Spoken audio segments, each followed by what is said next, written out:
मिटले तसेच ओठ आखळी हवेना असे चित्रदर्शी लिहिणाऱ्या कवी अनिलांचे हे स्वर्गीय गाणे जीएनचे खूपच आवडते होते यात नवल नाही.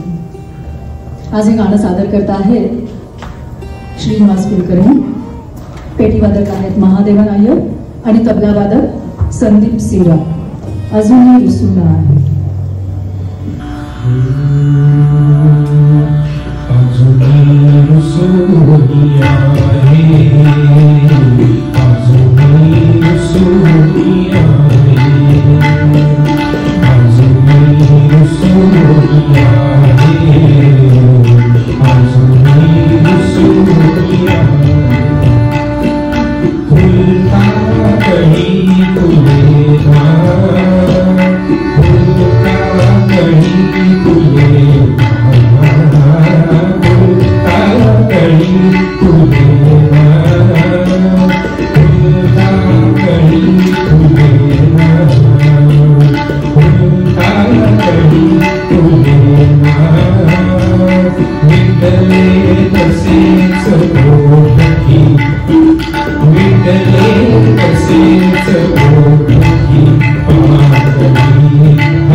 जादू मनातून कधी उतरलीच नाही. त्यानंतर निळा सावा आणि हिरवे रावे हे कथासंग्रह वाचण्यात आले.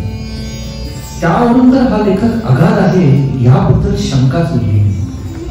अर्थात वाचून दामकन संपावा असा हा साधा सोपा लेखक नाही.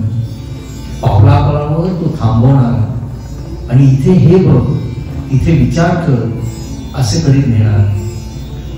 उपमा अलंकारांनी भरलेली असली भाषा उभ्या जन्मात मी कुठे वाचली नव्हती. या लेखकाला एकदा भेटावे अशी ओढ वाटू लागली. हिंमत करून मी जीएनना पत्र पाठवलं. बऱ्याच पत्र व्यवहारानंतर जीए जेव्हा पुण्यात औषध उपचारासाठी आले तेव्हा भेटीचा योग जुळून आला. महाराष्ट्रातील बहुतेक लेखक कुठे ना कुठे पाहण्याचा योग आलेला होता, पण जीएनचा फोटो सुद्धा कुठे कधी पाहायला मिळालेला नव्हता. जीए हे उंच, शिडशिडी, चलाक आणि काही प्रमाणात हसतमुख असतील असे मला वाटत होते, पण प्रत्यक्षातले जीए आडव्या अंगाचे, वजनदार, डोळ्यावर गॉगल चढवलेले आणि काहीसे सावध असे वाटले. ठरल्या वेळी मी जीएनच्या निवासस्थानी पोहोचलो. हे बंगले वजा घर त्यांचे मेवणे श्री पैठणकर यांचे. हे घर निवांत जागे होते, माणसांची वर्दळ नव्हती. घर झाडीत लपल्यासारखे होते आणि भोवतालचे आवाज माणसांपेक्षा पक्ष्यांचे जास्त होते. आश्चर्य म्हणजे आमच्या स्वागतासाठी ते खाली रस्त्यावर येऊन उभे राहिले होते. हे म्हणजे फारच झालं. शहरी जीवनात असे स्वागत बिगत कोण करत बसत, आणि इथे तर जीएन सारखे थोर लेखक माझ्यासारख्या सामान्य माणसाच्या स्वागताला हसत मुखाने हजर झाले होते. त्यांनी या या म्हणून उच्चारलेल्या शब्दातही घरंदाज स्वागतशील संस्कृतीतून आलेली रीत पाहत होती. जीएननी आपल्या वरच्या मजल्यावर नेले. जीएनच्या खोली बाहेर मोकळी गच्ची होती. तिथे इतर फर्निचर बरोबर जीएनची आवडती खुर्ची होती, त्याचे सिंहासन. या खास खुर्चीने माझ्या मनात घर केले. जीए नावाचे स्वप्न हे मी लिहिलेले पुस्तक या खुर्चीच्या चित्राशिवाय पूर्ण झाले नसते.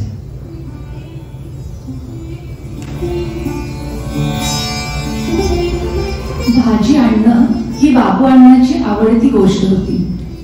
त्याला छोटी छोटी जांभळ्या रंगाची वांगी, गडद हिरव्या रंगाच्या छोट्या छोट्या ढबू मिरच्या, कोवळे कोवळे नवलकोलचे गड्डे, मुळे, मुळ्याच्या शेंगा, फ्लॉवर, बेळगावच्या छोट्या छोट्या गावरान गोड मटारच्या शेंगा अशा भाज्या आणायला आवडायचं. त्या भाजी बरोबर शेवंतीच्या सुरंगीच्या वेण्या, सोनेरी रंगाची चाफ्याची फुलं आणायला कधीच विसरला नाही. ही सगळी खरेदी आल्यानंतर ते सारं तसंच नुसतं ठेवून दिलेलं त्याला आवडत नसे. सगळ्या भाज्या वेगवेगळ्या करून फुल वेण्या बाजूला काढून त्यांचं प्रदर्शन मांडणं हा एक सोहळाच असायचा. उन्हाळ्याची सुट्टी सुरू झाली की आम्ही फार आतुरतेने बाबू अण्णा येण्याची वाट पाहायचो. एकतर परीक्षा वगैरे संपलेल्या असायच्या. काही दिवस बाबू अण्णाला पेपर चेकिंगचं काम असायचं. यासाठीही आम्ही त्याची वाट पाहायचो, कारण त्याचे पेपर तपासून झाले की तो मला व पबाक्काला मार्काची बेरीज कुठे चुकली नाही ना किंवा कुठे मार्क त्याचे राहून गेले नाही ना हे बघायला सांगायचा. आणि जर कुठे चूक आढळलीच तर त्या प्रत्येक चुकीसाठी तो आम्हाला 1 रुपया द्यायचा. आपल्या हुशार भावाची एक तरी चूक सापडली याचा आनंद त्या पुंजीपेक्षा जास्त वाटायचा. पेपर तपासण्याचं काम संपलं की आम्ही त्याच्या मागे गोष्ट सांगण्यासाठी तगादा लावायचो. त्यातही भुताटकीची गोष्ट सांगण्याचा आग्रह करायचो. त्या गोष्टी ऐकायला मजा वाटायची, पण भीतीही तितकीच वाटायची. त्यावेळी त्याची एक अट फक्त माझ्यासाठी अशी असायची की जर मी अंधारात एकटीने विहीर ओलांडून न्हाणी घरापर्यंत जाऊन परत येऊन दाखवलं तरच गोष्ट ऐकायला मिळेल. अट मान्य नाही तर गोष्टही नाही. मग मी तोंडाने राम राम म्हणत घाबरत घाबरत अगदी धुवून ठोकून तिथपर्यंत जाऊन परत यायचे. पबाक्काला आणि अक्काला घट्ट बिलगून गोष्ट ऐकायला बसायचे. आजही ते सारं स्पष्ट आठवतं आणि पोटातली ती भीतीही जाणवते.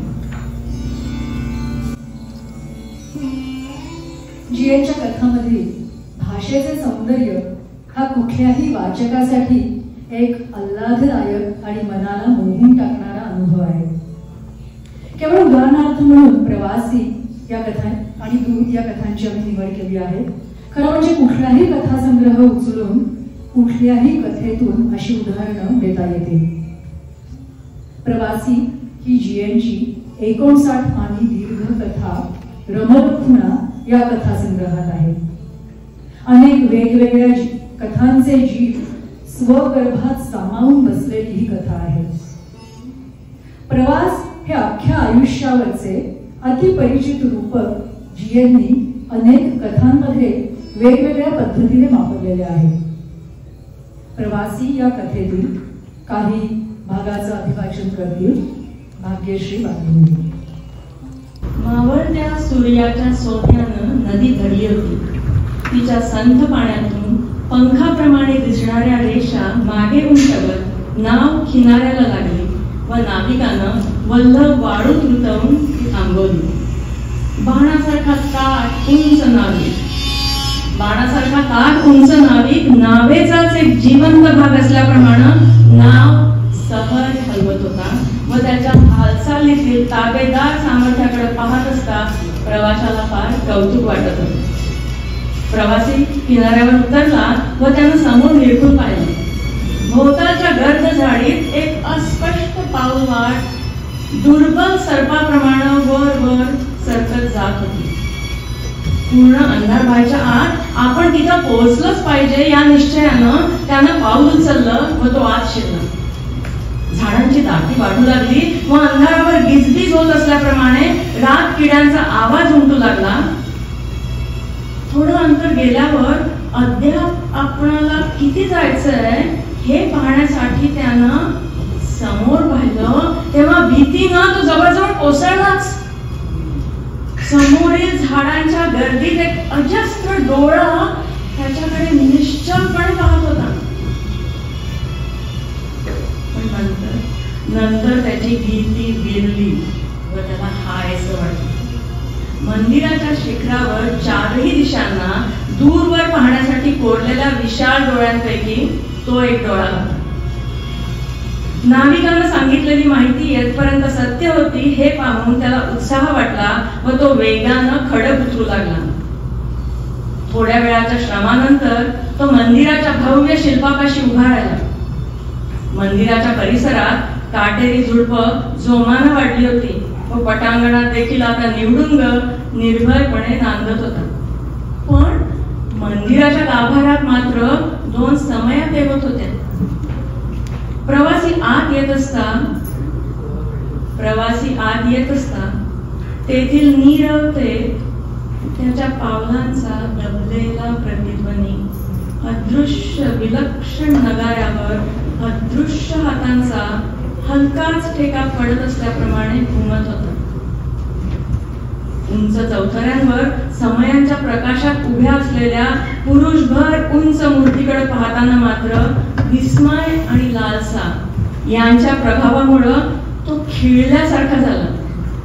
नाजूक रेखलेल्या शरीरालाच अष्टभुजांची पालवी फुटल्याप्रमाणे वाटणारी रुद्रकालीची आकृती नृत्य मुद्रा धारण करून उभी होती व तिच्या ओठांवर किंचित हास्य होतं.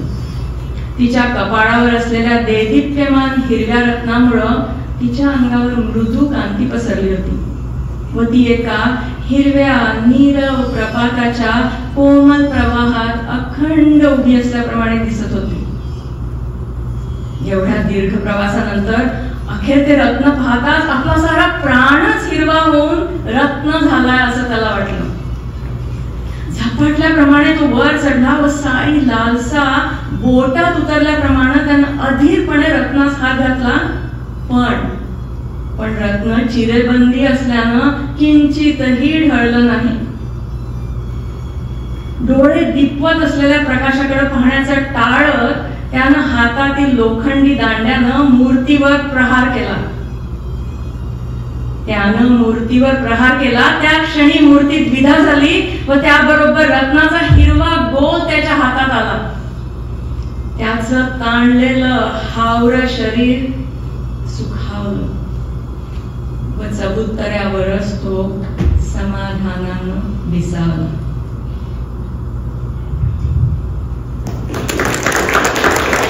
काजळ माया या संग्रहातून प्रदक्षिणा ही कथा वाचताना शांताक्का या मालिकेबरोबरच वाचकांना देखील एकामागून एक नवनवीन साक्षात्कार होत राहतात, धक्के बसत राहतात. जियांच्या कथेत किती नाट्य पट धरून राहिलेलं असतं त्याचं ही कथा म्हणजे एक जातीवंत उदाहरण आहे. दादासाहेब हे लोकप्रिय समाज प्रमुख किंवा जनतेचा नेता म्हणावे असे कोणी. त्यांचे अख्खे आयुष्य संपल्यावर त्यांचे वृत्तपत्रातून नोंदवलेले सार्वजनिक कौतुक आणि प्रत्यक्ष आयुष्यातील वेगवेगळ्या माणसांची त्यांच्याबद्दलची भावना यांचा ताळमेळ आपल्याला या कथेत हळूहळू समजत जातो. अर्थहीन जगात माणूस किती केविलवाणा ठरतो हे जसे जियांच्या कथा वाचत असताना ध्यानात येते, तसेच जीविताच्या रखरखीत वाळवंटात प्रवास करणारी माणसे मायेच्या नाजूक धाग्यांनी बांधलेली असतात हेही आपल्या ध्यानात येते. या प्रसंगी शांताक्काच्या घरात आलेले नातेवाईक म्हणजे पाठची बहीण, पोटचा मुलगा, धाकटा दीर हे सगळे एकामागून एक निघून जातात. तेव्हा आपल्या वाट्याला नेमके काय आले याबद्दल या माणसांकडून कळणाऱ्या वेगवेगळ्या सत्यामुळे नुकतीच विधवा झालेली शांताक्का झंझावातात सापडलेल्या पानासारखी बिरबिरत जात आहे असं वाटतं. या नाट्यमय कथेचा एक मर्मभेदी भाग सादर करत आहे शांताक्कांच्या भूमिकेत प्रेरणा पारखी, जान्हवीच्या भूमिकेत संपदा तेंडुलकर, ध्वनी संयोजन केलंय निमिष तेंडुलकर यांनी आणि याचं दिग्दर्शन केलंय नमिता घाटे. प्रदक्षिणा.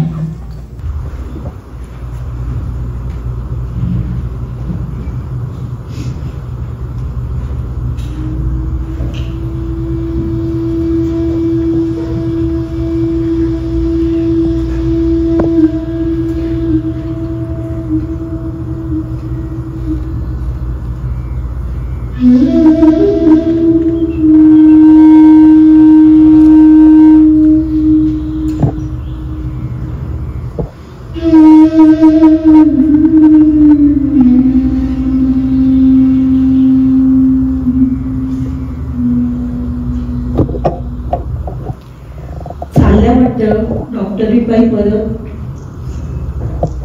म्हणजे माझी ही खोली आज मला परत मिळणार तर. अर्थात मी इथे राहिले तर त्याचा उपयोग. म्हटलं नव्हतं एक नंबरची वेंधळी. लहानपणी रिबिनीच्या गाठी सुद्धा बांधता यायच्या नाहीत बाईसाहेबांना, मीच बांधायचे. खूप हुशार पण मुलगाची वेंधळी. मी होते हुशार. जगन्नाथ शंकर शेठ जिंकले होते मॅट्रिकला, पण बाबा म्हणाले पुन्हा एकीला शिकू शकेल. मग सोडला हट्टा शिक्षणाचा. छोट्या मोठ्या नोकऱ्या केल्या, हिला शिकवलं, मोठं केलं, डॉक्टर केलं. महिना पगार 1000 वर मिळू लागली. पण वेंधळेपणा काही गेला नाही. त्याचा हा पुरावा.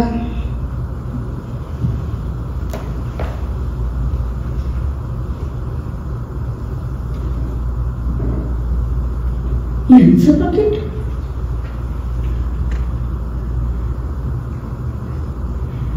जीवा फार जपायचं. कुणी म्हणून हात लावायचं नाही याला. जानू का घेऊन चालली आहे ते न सांगता सवय का.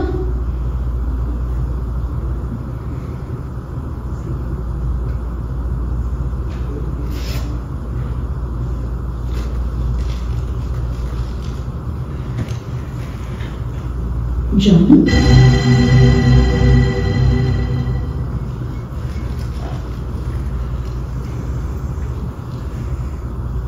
प्रिय वेंकटेश,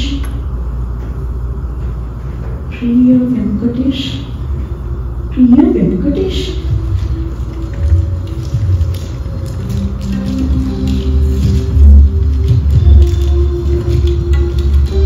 प्रिय जानू, जानू असं एक एकदा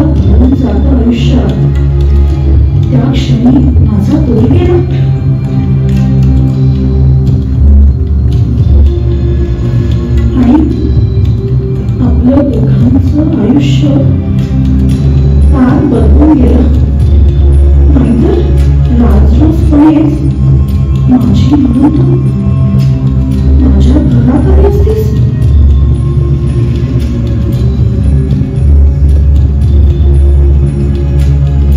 तिच्याशी लग्न करून मी क्षणाच्या चुकीसाठी जन्माचं प्रायश्चित्त घेतलंय. मला आयुष्यात निवासस्थान मिळालं पण कधी घर म्हणून मिळालं नाही. तू जवळ असलीस की मात्र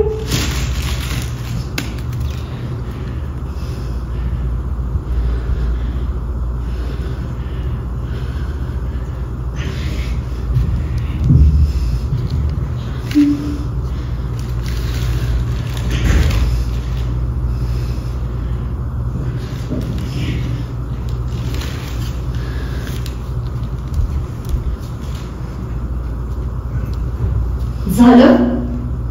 लपून छपून सगळं पाहिलंस. जानू, हे घर माझं आहे. लपून छपून हे उद्योग तू केलेस. मी तर नेहमीसारखीच वागले. साड्या बाग बाहेर लोंबत होत्या म्हणून त्या 8 टाकायला गेल्या आणि हे सगळं. ठीक आहे. आज ना उद्या तुला हे सगळं कळणारच. ते आज कळलं. अगं पण का? मी काय कमी केलं तुझं म्हणून असा विश्वास? आता तरी हा दांभिकपणा पुरे कर. माझं आयुष्य तर निर्जीव चोरट एकाकी केलंच.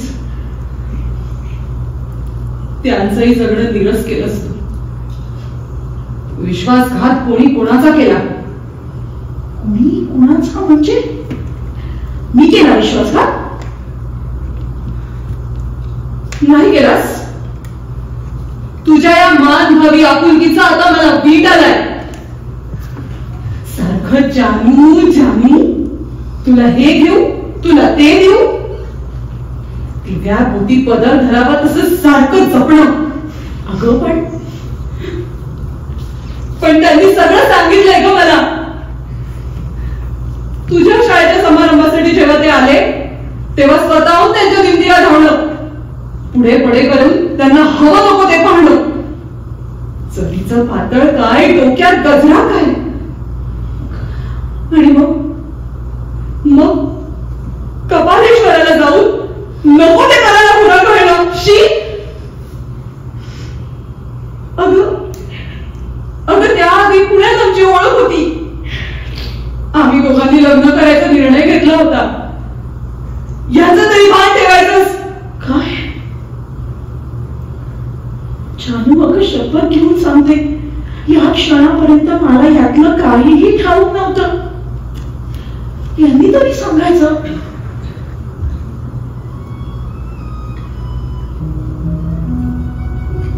तुझ्या ओळखीने पाहुणे म्हणून ते शाळेत आले. तुला काही वाटू नये म्हणून मी स्वतः व्यवस्था पाहत होते.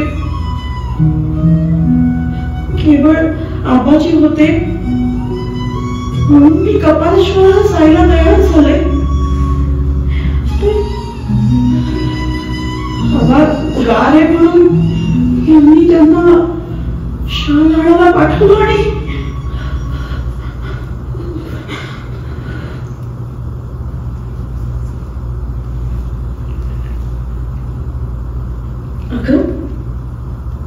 शाळेचा पहिलाच समारंभ म्हणून नेसले ग माझं एकुलते एक जरीचं पातळ.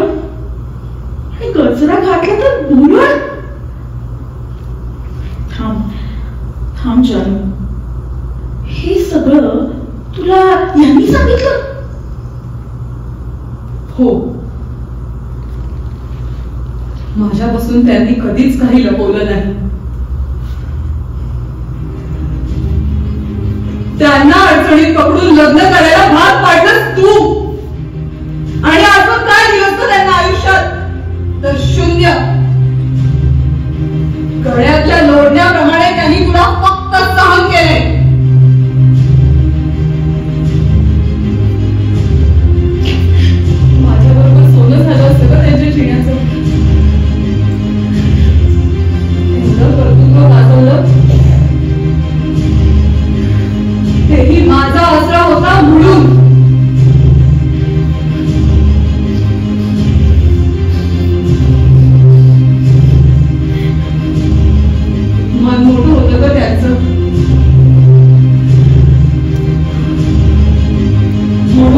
स्वर्गाला जागले.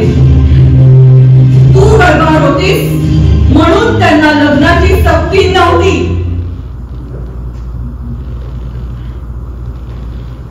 म्हणाले होते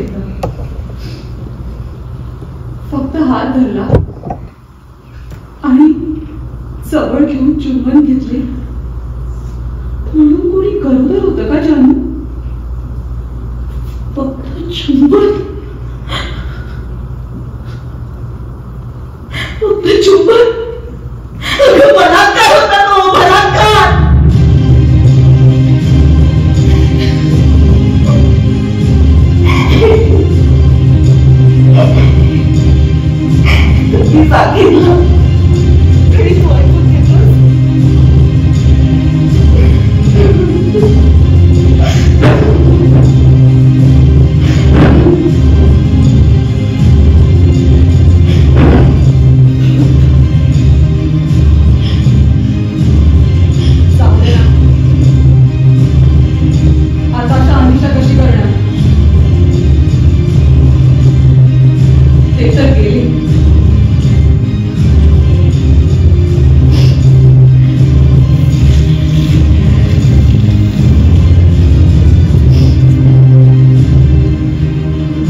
पण एक लक्षात ठेव, म्हणत असत कुणाचा आहे रामकृष्ण कोण जाणे. जानू चालती मग या वाड्यात एक क्षण सुद्धा इथे थांबू नकोस. तू आणि तुझा वाडा.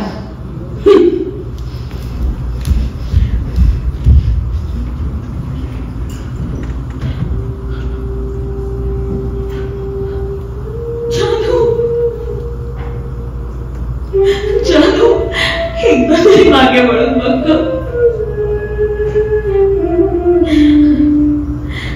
घडायचं नव्हतं ते घडून गेलं.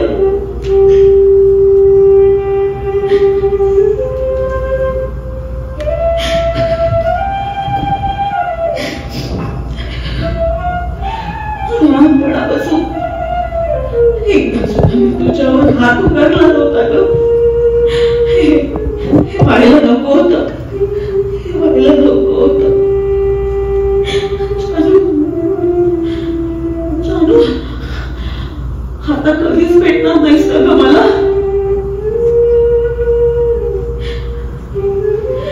एकदाच वेदनासारखा असून गंध मीठ लागलाय का